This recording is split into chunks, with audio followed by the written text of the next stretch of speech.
बिस्मिल्लाहिर्रहमानिर्रहीम। अस्सलामु अलैकुम वरहमतुल्लाह। दोस्तों, कैसे हैं आप? उम्मीद है खैरियत से होंगे। जहाँ भी रहें खुश रहें, हंसते मुस्कुराते रहें। प्यारे दोस्तों, सर्दी के मौसम में अक्सर लोगों को हाथों में और पाँव में, हाथों की उंगलियों में और पाँव की उंगलियों में सूजन हो जाती है, सूज जाते हैं, उनकी रंगत चेंज जो हो जाती है। ये बीमारी क्या है, ये कैसे होती है, अगर आपको हो जाए तो आपने इससे ठीक कैसे होना है, ये सारी चीज़ें मैं आज आपको इस वीडियो में बताने वाला हूँ। वीडियो आपके लिए बहुत ज़्यादा मुफीद होने वाली है। वीडियो को शुरू से लेकर आखिर तक देखिएगा।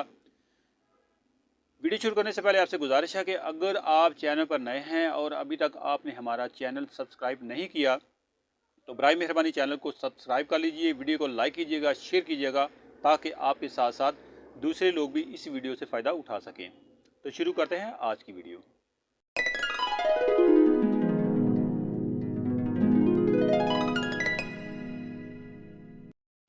सर्दी के मौसम में कुछ लोगों को डायरेक्ट सर्दी का सामना करना पड़ता है। जैसे ख़वातीन होती हैं वो डायरेक्ट ठंडे पानी से काम करती हैं, या कुछ लोग होते हैं जो बाहर फील्ड में काम करते हैं, खेतों में काम करते हैं, या मज़दूर लोग होते हैं वो डायरेक्ट ठंडी चीज़ों को हाथ लगाते हैं। तो ऐसे लोगों को, या जो बच्चे लोग होते हैं, या जो बूढ़े होते हैं जो ज़्यादा सेंसिटिव होते हैं, ऐसे लोगों में चिलब्लेन्स का मसला बन जाता है। यानी उनकी हाथों की उंगलियां, पाँव की उंगलियां सूज जाती हैं, जिसकी वजह से उनको बड़ी बाज़ औक़ात तो उसमें दर्द होती है। वैसे आम जो उसकी अलामत होती हैं उनमें मेन अलामत में सूजन होती है, ख़ारिश होती है, जो हाथ पाँव हैं वो सूज जाते हैं। उसके अलावा उनकी रंगत चेंज हो जाती है, रेड हो जाते हैं, या उनकी रंगत रेडिश पर्पल हो जाती है।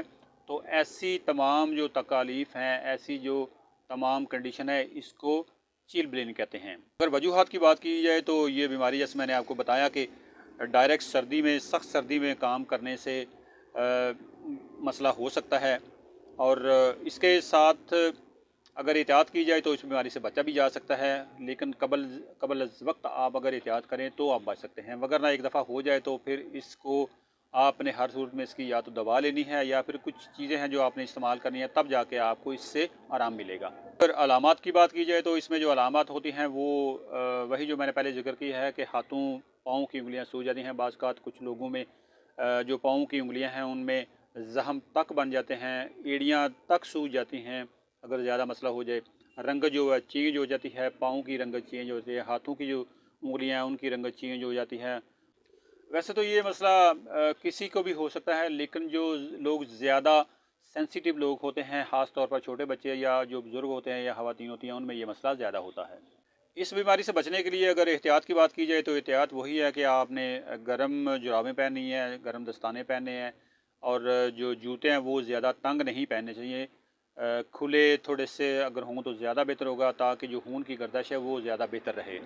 अगर ये बीमारी किसी को लग जाए, यानी किसी को चिलब्लेन का मसला हो जाए, सर्दी की वजह से हाथ पाँव की उंगलियां सूज जाएं, उनमें खून जम जाए, उनकी रंगत चेंज हो जाए, पर्पल हो जाएं या ब्लू हो जाएं उंगलियां, तो उसके लिए आपने सबसे जो पहला इलाज है वो ये करना है कि एक अदद प्याज लें।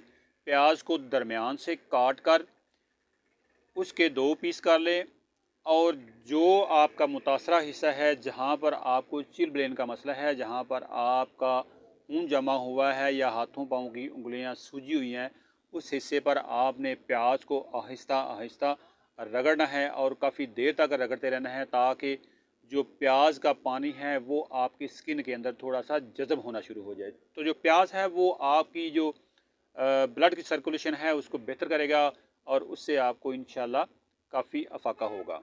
प्याज आपने सिर्फ उसी जगह पे इस्तेमाल करना है जहाँ पर ज़ख्म ना बने हुए, क्योंकि जो ये वाला मसला होता है सर्दी की वजह से, जो चिलब्लेन का मसला होता है, ये अक्सर लोगों में ज़ख्म भी पैदा कर देता है। ख़ास तौर पे जो पाँव की उंगलियां होती हैं उनमें ये ज़ख्म भी पैदा कर देता है, और अगर ज़ख्म जैसी कैफियत है तो फिर आपको अपने डॉक्टर से रजू हर सूरत में करना चाहिए। वगरना आप ज़ख्मों के बगैर अगर इस बीमारी को ठीक करना चाहते हैं, यानी आपको ज़ख्म नहीं हुए, तो फिर आप खाली प्याज काट कर तो उसके ऊपर आप रगड़ेंगे तो इंशाल्लाह आपको इससे अफाका होगा। दूसरे नंबर पे आपको ये बताते हैं कि अगर आपको चिलब्लेन का मसला हो, यानी हाथों और पाँव की उंगलियों में खून जम जाए जिसकी वजह से स्वेलिंग हो जाए,